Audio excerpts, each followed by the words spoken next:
Não sei se você chegou a ouvir a provocação aqui da Sinara. O Bolsonaro deu entrevista para um jornalista da extrema-direita portuguesa. Esse final de semana, a eleição do Bukele. E a Sinara está comentando que o bolsonarismo tem uma capacidade de estar bem coordenado e antenado com esses movimentos pelo mundo da extrema-direita. Quer comentar? De fato, tá, né? A gente sabe disso, que tem uma rede realmente.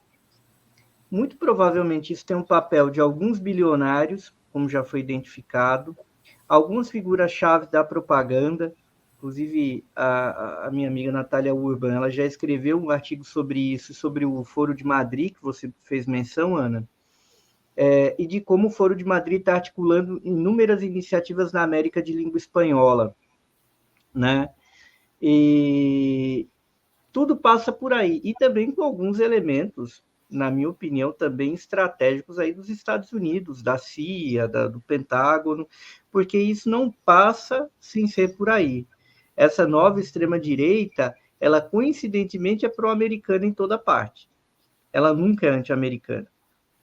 Mesmo o Orbán, que tem uma divergência hoje com o governo americano, ele fala, nós somos pró-americanos, nós estamos defendendo o interesse americano quando a gente está contra a guerra da Ucrânia, porque, enfim, aquilo prejudica a Hungria, mas ele aponta que realmente é um erro tático. Talvez o Orbán tenha razão. O Orbán não está rompendo com os Estados Unidos quando ele contradiz o plano do Biden para a Ucrânia. Talvez ele até tenha mais razão que o Biden, do ponto de vista do interesse americano. Então, é tudo uma enorme coincidência, que não é só ideologia, não é só concordância voluntária, não é só espontaneidade, né? As pessoas têm uma ilusão que as coisas acontecem de maneira espontânea. Até ocorrem, mas não apenas, né? Senão não teria a palavra espontâneo. Então, acho que de uns anos para cá, se criou uma obsessão que tudo é espontâneo. Se tudo é espontâneo, nada é. Né?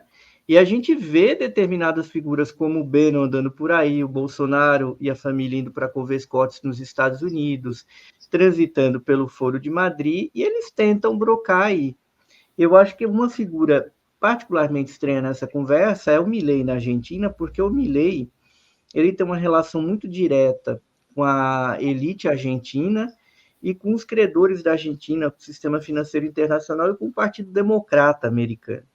O que é uma relação muito estranha e muito mal explicada, porque também as pessoas tendem a fazer esse alinhamento muito automático, né, entre o Trump e... Agora, o Milei é um tipo híbrido, que ele põe um pé em cada lugar. Ele tem uma relação com alguns caras que são operadores da extrema-direita americana, mas ele não tem um vínculo com o Partido Republicano, a ponto do Clinton ter recebido ele. Tirando essa exceção, o resto está mais ou menos ali dentro de um determinado cômputo de apoio ao Partido Republicano Americano e de conversinha com essa ala e com esses operadores e também com Netanyahu, né, que também está nesse bojo. Netanyahu, Orbán. Então a coisa passa mais ou menos por aí. Milei, de novo, é diferente, mandou arma para a Ucrânia. Vamos observar isso. De uma maneira diferente da extrema-direita usual, que é ligada com o Partido Republicano. Existe uma extrema-direita também, que aí talvez é a extrema-direita que os democratas chamam de sua, que é o pessoal da Polônia. O Duda tem um alinhamento mais geral com os Estados Unidos, de um modo geral, não só com o Partido Republicano, e também com a Meloni, que foi recebida pelo Biden na Casa Branca e foi normalizada, embora venha do partido que é o descendente oficial do Partido Fascista Italiano, né? Se houvesse ainda o Partido Fascista na Itália, seria o partido da Meloni, os irmãos, o Fratelli d'Italia. Então, a gente tem de olhar essa situação por aí. Portugal preocupa, como está acontecendo também uma coisa que ocorreu no Brasil. A grande mídia tem normalizado a figura do André Ventura, que é o Bolsonaro deles, e eles estão chegando em torno de 18%, porque o PSD, que seria o equivalente ao PSDB aqui no Brasil, partido que se chama social-democrata e não é um partido de centro-direita, ele não está conseguindo reunir uma força de discutentes para virar o jogo contra o Partido Socialista, depois de uma operação muito suspeita lá em Portugal, para derrubar o governo do Antônio Costa. Isso, inclusive, foi publicado lá um texto do Carlos Hortmann, que milita no PCP. lá na Jacobina. Então, foi toda uma operação esquisita para acertar o Partido Socialista. Ainda assim, a centro-direita não estaria ponteando a eleição. O que está fazendo a diferença é o Chega, porque o Chega ele consegue reunir indignados. Ele está lá para isso. É uma retórica xenofóbica que está sendo estimulada dentro de Portugal, anti-brasileira, dada a grande quantidade de brasileiros, e eles têm uma comunicação com o Bolsonaro. E tem também a Iniciativa Liberal, que é um partido anarcocapitalista que é muito bem conectado ao Milei. Muito provavelmente esses partidos surgem como uma novidade para quê? Não para integrar um governo, mas para fazer uma geringonça de direita, nos termos portugueses, que é os partidos apoiarem um governo do PSD sem participarem dele e darem um voto contra o PS. Isso aconteceu com o PS. O Costa governou pela primeira vez sem a participação do bloco de esquerda nem dos comunistas, mas com apoio deles. Foi o que em Portugal se chamou de geringonça, porque normalmente o partido que tinha maioria relativa era apoiado. Havia um acordo tácito entre o PSD e o PS na história da democracia portuguesa.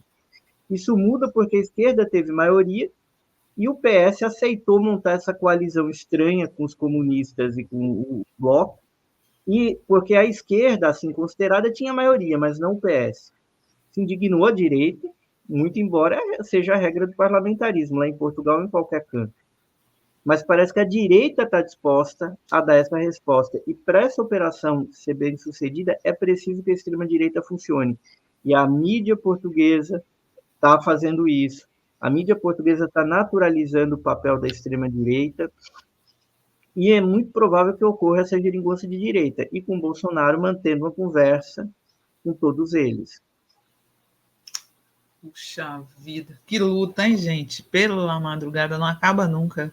Né? O mesmo papel, né, Hugo, da imprensa, infelizmente, alguns setores de esquerda participaram, né, da tentativa de transformar o Lula, o Rovai até vai falar sobre isso no Fala Rovai hoje, em racista, gente. Eu nunca vi nada tão injusto como o que aconteceu com o Lula no final de semana, puxado pela mídia comercial, né?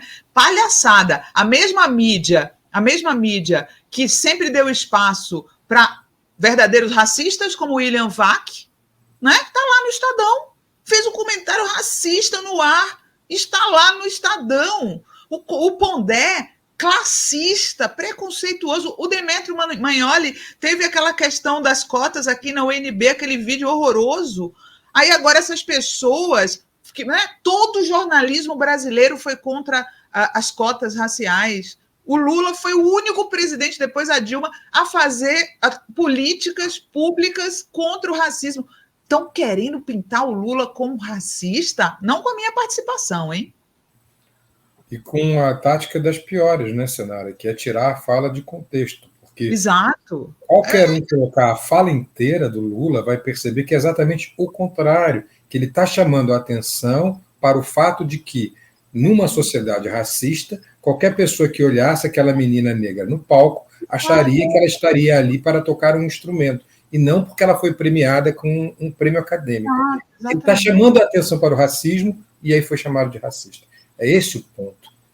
Agora, o que eu queria encaminhar para o Hugo, tomando carona no que a Sinara falou, Hugo, e no que você disse, é sobre os temas, porque os temas da extrema-direita parecem combinados mundialmente. Por exemplo, quando se falava daquele QAnon e da pedofilia na pizzaria de Washington, né, isso gera esquemas de pedofilia pelo mundo inteiro. Aqui pegam o padre Júlio Lancelotti com fake news, por exemplo. Estratégias de aumentar o número de membros do Supremo, como foi muito bem sucedido na Hungria, seriam tentadas aqui no Brasil, como deixou claro o Bolsonaro. Essas medidas autoritárias são muito parecidas. É como se essa organização de extrema-direita fosse mundialmente coordenada, houvesse uma pirâmide mesmo, alguém pensando e disseminando. Você concorda que isso acontece? Uma boa tarde aqui para a Maria Angélica, que mandou no chat. Eu concordo, Felipe. É um pouco isso que eu estou falando. Tem um elemento aí de grandes agitadores que são bilionários. Tem a figura de operadores, grandes operadores que um pessoal do marketing, da propaganda, como é a figura do Steve Bannon, mas tem outros vários. E tem esses hubs, tipo o Foro de Madrid. Foro de Madrid, para além de toda a organização americana, ele é uma ponta de lança na Europa e na Espanha, voltada para a América Espanhola. Então, com aquela ideia até imperialista da Espanha em relação ao que foi a América Latina, e com eles organizados ali e transitando. Então, eles fazem do Foro de Madrid mais ou menos um equivalente europeu do Foro de São Paulo na cabeça deles. Só que, assim, o grande problema é que os caras estão combinando melhor do que a esquerda. A esquerda está tentando, aí tem essa Internacional Socialista que era ligada lá com a social-democracia, que é um negócio super estranho, muito partido está ali, já foi até para a centro-direita. Houve uma tentativa com o Internacional Progressista que juntava a galera da esquerda radical europeia com a esquerda americana. Por um lado, a esquerda mais radical americana recuou e puxou o freio de mão, e o pessoal na Europa sofreu um ataque brutal, né? Com acusações pesadas. Então, Varoufakis terminou isolado na Grécia, cometeu seus erros também políticos, mas também sofreu um ataque muito grande para ficar fora do parlamento grego. O Jeremy Corbyn foi tirado da liderança do Partido Trabalhista, foi acusado barbaramente de antissemitismo, de um jeito totalmente descontextualizado, como o Lula está sendo acusado agora. Também é uma prática de você destruir essas lideranças, tentando colar uma retórica. É tudo balão de ensaio, Sinara. Eles fazem isso para ver se cola. Se não colar, eles deixam. A gente já viu isso nos primeiros governos do Lula e a gente vai voltar a ver agora.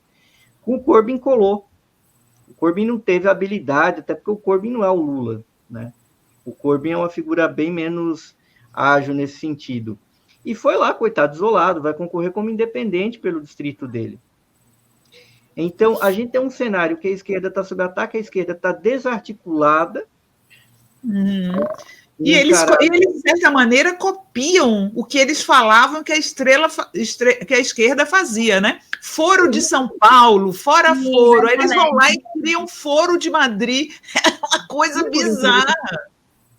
E por incrível que pareça, e a esquerda ficava na defensiva, até se retirando de alguns espaços para não ser colocado nessas teorias da conspiração, quando os caras, na verdade, estavam falando isso por inveja, porque eles queriam também ter um Foro de São Paulo para chamar de seu, e na realidade eles criam e fazem o que acusam a esquerda de fazer, o que na verdade eles queriam fazer e o que eles estão fazendo agora.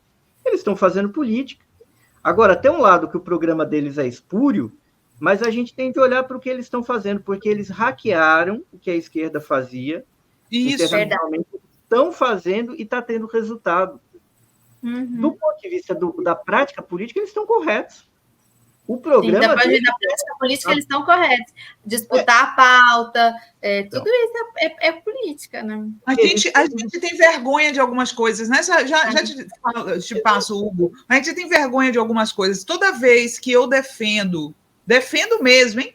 A Odebrecht, eu apanho, né? Como se eu estivesse defendendo a corrupção. Não, gente, isso não existe. Não existe destruir uma das maiores empresas de construção civil do mundo em nome de combate à corrupção. Isso nunca teria sido feito nos Estados Unidos, por exemplo, ou na França, ou qualquer lugar. Entendeu? Mas a esquerda fica, vamos chamar de corrupto se eu defender. Tem que defender mesmo.